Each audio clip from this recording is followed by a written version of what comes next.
বিসমিল্লাহির রহমানির রহিম। আসসালামু আলাইকুম ওয়া রাহমাতুল্লাহি ওয়া বারাকাতুহু। আশা করি মহান আল্লাহ সুবহানাহু ওয়া তাআলার অশেষ রহমত ও দয়ায় আপনারা প্রত্যেকেই ভালো আছেন, সুস্থ আছেন। সুপ্রিয় দর্শক মণ্ডলী, পানি সম্পর্কে কিছু অবাক করা তথ্য আপনাদের সঙ্গে শেয়ার করব, যা জানলে আপনি অবাক হয়ে যাবেন। পবিত্র কোরআন, হাদিস ও বিজ্ঞানকে সামনে রেখে তথ্যগুলো আপনাদের সামনে পেশ করব ইনশাআল্লাহ। ভিডিওটি শেষ পর্যন্ত দেখুন, তাহলে অনেক কিছু শিখতে পারবেন। আলোচনার প্রথমেই পানি সম্পর্কে পবিত্র কোরআন থেকে কিছু তথ্য দিব। তারপর এই তথ্যকে সামনে রেখে চিকিৎসা বিজ্ঞানের মতে কতটা পানি পান করতে হবে এবং পানি পান করার যে উপকার রয়েছে তা তুলে ধরব ইনশাআল্লাহ। এবং সবশেষে 21 দিন একটি বিশেষ নিয়মে পানি পান করলে কি হয় সেটা নিয়েও আলোচনা করব ইনশাআল্লাহ।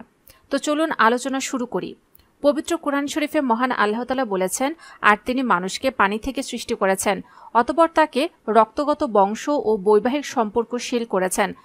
তোমার পালনকর্তা সবকিছু করতে সক্ষম। সূত্র সূরা ফুরকান আয়াত নম্বর 54। এছাড়া পানি সম্পর্কে সূরা ওয়াকিয়ার 68 থেকে 70 নম্বর আয়াতে আল্লাহ সুবহানাহু ওয়া তাআলা সুন্দরভাবে বর্ণনা দিয়েছেন। আল্লাহ বলেন, তোমরা যে পানি পান করো সে সম্পর্কে ভেবে দেখেছ কি? সূত্র সূরা ওয়াকিয়া আয়াত নম্বর 68। তোমরা কি তা মেঘ থেকে নামিয়ে আনো, না আমি তা বর্ষণ করি? সূত্র সূরা ওয়াকিয়া আয়াত নম্বর 69। আমি তো ইচ্ছে করলে তা লোনা করে দিতে পারতাম, তবুও কেন তোমরা কৃতজ্ঞতা প্রকাশ করো না? সূত্র ওয়াকিয়া আয়াত নম্বর 70। তিনি আরও বলেন, আমি আকাশ থেকে কল্যাণময় বৃষ্টি বর্ষণ করি এবং তা দ্বারা বাগান ও শস্য উদ্গত করি, যেগুলোর ফসল আহার করা হয়। সূত্র সূরা কাফ আয়াত নম্বর 9 এবং 10। আল্লাহ আরও বলেন, আমি আকাশ থেকে উপযুক্ত পরিমাণে বাড়ি বর্ষণ করি এবং মাটিতে তা রেখে দেই, এবং নিশ্চয় আমি তা সহজে সরিয়ে নিতে সক্ষম। সূত্র সূরা আল মুমিনুন আয়াত নম্বর 18। পবিত্র কোরআনের এইসব আয়াতে আল্লাহ তাআলা পানির মতো একটি বড় নিয়ামতের গুরুত্ব উল্লেখ করেছেন, আর তিনি এই নিয়ামতের জন্য তার প্রতি কৃতজ্ঞ হওয়ার কথাও বলেছেন। রাসূল কারীম সাল্লাল্লাহু আলাইহি ওয়াসাল্লাম পানিকে দুনিয়ার 3টি আশ্চর্যজনক সৃষ্টির একটি বলে উল্লেখ করেছেন। আবু দাউদ শরীফের একটি হাদিসে উল্লেখ রয়েছে, মহানবী হযরত মুহাম্মদ সাল্লাল্লাহু আলাইহি ওয়াসাল্লাম বলেন, 3টি জিনিসের উপর মানুষের স্বাভাবিক অংশ রয়েছে, সেগুলো হলো গাছ, পানি এবং আগুন। গাছ না থাকলে এই পৃথিবী পানি শূন্য হয়ে যেত, এই পৃথিবী বেঁচে থাকার উপযুক্ত থাকতো না। তা নবীজি সাল্লাল্লাহু আলাইহি ওয়াসাল্লাম আরও বলেন, যে ব্যক্তি বিনা প্রয়োজনে গাছ কাটবে, আল্লাহ তার মাথা আগুনের মধ্যে নিক্ষেপ করবেন। সূত্র আবু দাউদ শরীফ হাদিস নম্বর 5241। প্রিয় দর্শক, বাংলায় একটি প্রবাদ আছে, পানির অপর নাম জীবন। কথাটি প্রবাদ হলেও শতভাগ সত্য। গবেষণায় স্পষ্ট প্রমাণ পাওয়া গেছে, হাইড্রেটেড থাকা বা পর্যাপ্ত পরিমাণে পানি পান হলো একটি সর্বোত্তম স্বাস্থ্যকর অভ্যাস। যখন পানি পর্যাপ্ত পান করবেন, তখন আপনার শরীর ও মস্তিষ্ক সুস্থ ও সবল থাকবে এবং উল্লেখযোগ্য পরিবর্তন সাধিত হবে। ছোট একটি উদাহরণ আপনাদের সামনে তুলে ধরলে বিষয়টা আরও পরিষ্কার বুঝতে পারবেন। ধরুন আপনি কিছু চারাগাছ লাগিয়েছেন এবং প্রতিদিন সেই চারাগাছের যত্ন নেন এবং তাতে পর্যাপ্ত পরিমাণে পানি দিন। দেখবেন গাছগুলো খুব সুন্দরভাবে বড় হবে এবং তার শাখা প্রশাখা চতুর্দিকে ছড়িয়ে পড়বে এবং সবুজে ভরে যাবে। এরপর হঠাৎ যদি আপনি কিছুদিন গাছে পানি দেওয়া বন্ধ করে দেন, তাহলে দেখবেন গাছের পাতাগুলো শুকিয়ে যাবে, গাছের রং খারাপ হয়ে যাবে, শাখা প্রশাখাগুলো দুর্বল হয়ে যাবে। তখন আপনি বুঝতে পারবেন গাছকে সুন্দর করে বড় করতে হলে পর্যাপ্ত পরিমাণে পানি অবশ্যই দরকার। প্রিয় দর্শক শ্রোতা, এমন অনেক মানুষ আছেন যারা খুব ভালো ভালো খাবার খায়, তারপরও তাদের স্বাস্থ্য ভালো হয় না। কোনো অসুখ নেই, তবু শরীর দিনের পর দিন শুকিয়ে যায়। এমন মানুষ যদি আপনার আশেপাশে থাকে বা আপনি হয়ে থাকেন, তাহলে আজ থেকে পর্যাপ্ত পরিমাণে পানি পান করুন। দেখবেন খুব দ্রুত আপনি আপনার স্বাস্থ্য ও সৌন্দর্য ফিরে পাবেন। জীবনের জন্য অক্সিজেনের যেমন প্রয়োজন, অক্সিজেন ব্যতীত জীবের বেঁচে থাকা অসম্ভব, তেমনি অক্সিজেনের পরে সকল খাবারের মধ্যে পানির স্থান। পানি ছাড়াও মানুষের বেঁচে থাকা অসম্ভব। পানি স্থলভাগের প্রায় 71%। পৃথিবীর মতো প্রতিটি মানুষের শরীরে প্রায় 72% পানি।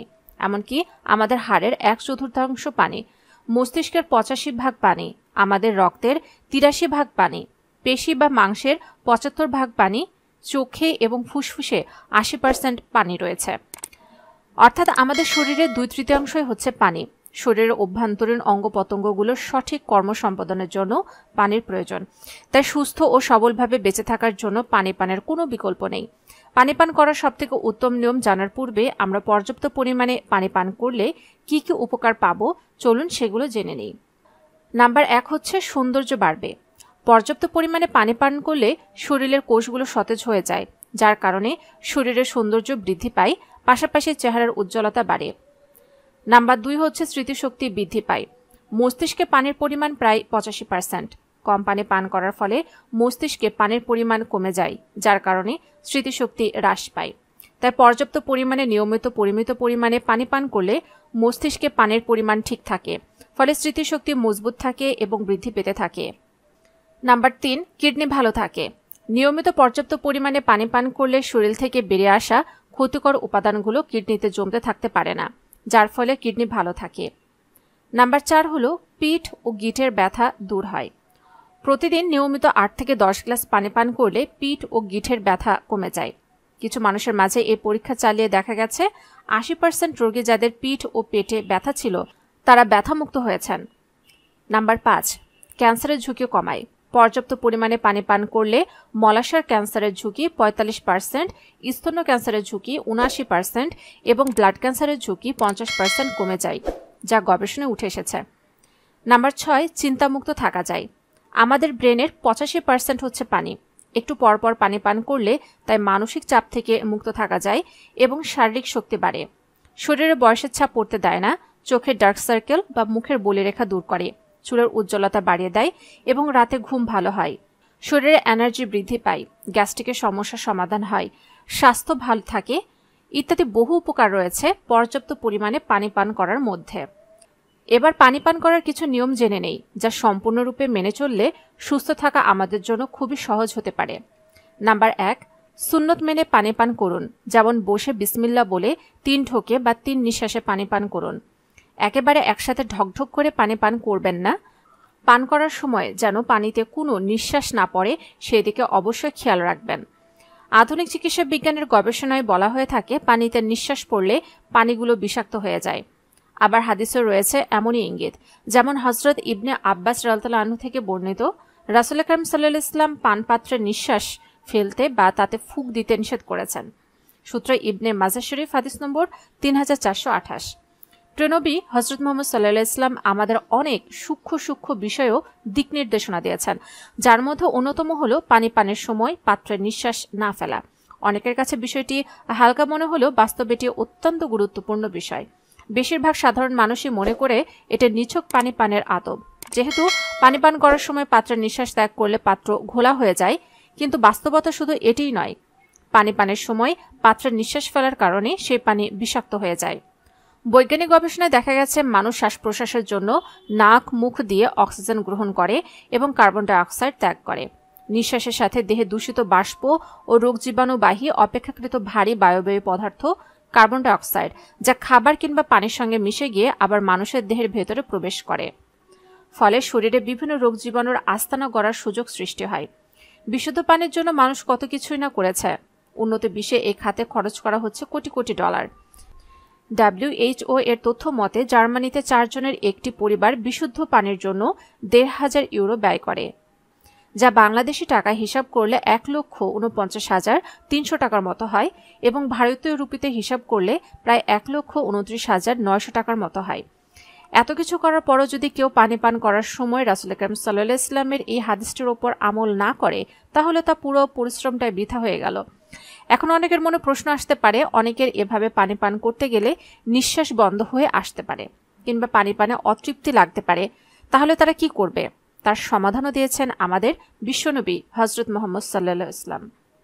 হযরত আবু সাঈদ খুদরি রাদিয়াল্লাহু আনহু থেকে বর্ণিত, রাসূল আকরাম সাল্লাল্লাহু আলাইহি ওয়াসাল্লাম পানীয় পানকালে তাতে ফু দিতে নিষেধ করেছেন। তো এক লোক জিজ্ঞেস করল, পানপাত্রে যদি আমি খড়কুটো দেখতে পাই বা কোনো ময়লা দেখতে পাই তাহলে কি করব? তখন তিনি বললেন, তাহলে তা ঢেলে ফেলে দাও। তারপর সে ব্যক্তি আবারও জিজ্ঞেস করল, এক নিঃশ্বাসে পানি পান করে বা নিঃশ্বাস বন্ধ করে আমার পানি পান করে আমার তৃপ্তি হয় না। তিনি বললেন, তাহলে তুমি পেয়ালা মুখ থেকে দূরে সরিয়ে নিয়ে নিঃশ্বাস গ্রহণ করো। শুধু পানি কেন, যে কোনো গরম খাবারও ফু দিয়ে খাওয়া উচিত নয়, তাতে শরীরে জীবাণু প্রবেশ করতে পারে। নাম্বার 2, পানি পান করার সময় বসে পান করবেন, দাঁড়িয়ে পান। নাম্বার 2, পানি পান করার সময় বসে পানি পান করবেন, দাঁড়িয়ে পানি পান করবেন না। হযরত আবু হুরায়রা রাদিয়াল্লাহু আনহু বর্ণনা করেন, রাসূল আকরাম সাল্লাল্লাহু আলাইহি ওয়াসাল্লাম বলেছেন, কারো দাঁড়িয়ে পানি পান করা উচিত নয়। যদি কেউ বসে পানি পান করতে ভুলে যায়, তাহলে সে যেন উক্ত পানি বমি করে বের করে দেয়। সূত্র সহিহ মুসলিম শরীফ হাদিস নম্বর 5022। এখানে রাসূল কারীম সাল্লাল্লাহু আলাইহি ওয়াসাল্লাম এই হাদিসের মাধ্যমে বসে পানি পান করার গুরুত্ব আমাদের বুঝিয়েছেন। আজকের বিজ্ঞানও বলছে যে দাঁড়িয়ে পানি পান করা হলে তা দ্রুত কোলন বা মলাশয়ে চলে যায়, ফলে পানির প্রয়োজনীয় পুষ্টি উপকরণ শরীরে শোষিত হয় না। দাঁড়িয়ে পান করলে আরও অনেক স্বাস্থ্যগত ঝুঁকি তৈরি হতে পারে, যেমন হজমজনিত সমস্যা, পেট ব্যথা, গ্যাস্ট্রিকের সমস্যা, কিডনি নষ্ট হয়ে যাওয়া, মেজাজ খিটখিটে হওয়া এবং স্নায়ু উত্তেজনা ইত্যাদি। নাম্বার 3, প্রতিদিন বাসি মুখে 1 থেকে 2 গ্লাস পানি পান করুন এবং যখনই পানি পান করবেন তখন পানি যেন সারা মুখে ঘুরিয়ে পান করা হয় সেদিকটা সবসময় খেয়াল রাখবেন। নাম্বার 4, খাবার খাওয়ার 30 মিনিট পূর্বে এবং খাবার খাওয়ার ঠিক আগ মুহূর্তে 1 গ্লাস পানি পান করে নেবেন। নাম্বার 5, খাবার সময় বা খাওয়ার পর খুব প্রয়োজন না হলে পানি পান করবেন না। তবে খাবার আটকে গেলে বা খাবার আটকে যেতে পারে এমন অবস্থা হলে সামান্য পানি পান করা যেতে পারে। অর্থাৎ খাবার খাওয়ার সময় বা খাওয়ার পরপর সঙ্গে সঙ্গে বেশি পানি পান করবেন না। খাওয়ার 20 থেকে 30 মিনিট পর পানি পান করবেন এবং তারপর 10 থেকে 15 মিনিট পর পর হালকা হালকা পানি পান করবেন, কারণ একসঙ্গে অতিরিক্ত পানি পান করলে সমস্যা হতে পারে। কাজকর্মের ফাঁকে ফাঁকে সারাদিন পর্যাপ্ত পরিমাণে বিশুদ্ধ পানি পান করুন। একজন প্রাপ্তবয়স্ক মানুষকে নিয়ম মেনে প্রতিদিন কমপক্ষে 3 থেকে 4 লিটার পানি পান করতে হবে, তবে মানুষভেদে এর কম বেশি হতে পারে। এবং রাস্তাঘাটে ভ্রমণকালে প্রয়োজন মতো পানি পান করবেন। অতিরিক্ত পানি পান করা থেকে বিরত থাকবেন। নচেত মানুষের ভিড়ের সময় মতো বাথরুম করার জায়গা না পেলে কিডনিতে চাপ পড়ে কিডনি ক্ষতিগ্রস্ত হতে পারে। তাই আপনার সুবিধা মতো আপনি পানি পান করবেন। সবশেষে কথা হলো 21 দিন এই নিয়মে পানি পান করার পর থেকেই উপকার বুঝতে পারবেন ইনশাল্লাহ। তারপর আপনাকে আর পানি পান করার জন্য জোর করতে হবে না বা আপনাকে বুঝাতে হবে না। আপনার স্বাস্থ্য ও সৌন্দর্যের উন্নতি দেখে আপনি নিজ থেকে পর্যাপ্ত পরিমাণ পানি পান করার অভ্যস্ত হয়ে যাবেন ইনশাল্লাহ। সুস্থভাবে বেঁচে থাকতে চাইলে আমাদের স্বাস্থ্যের দিকে অবশ্যই খেয়াল রাখতে হবে।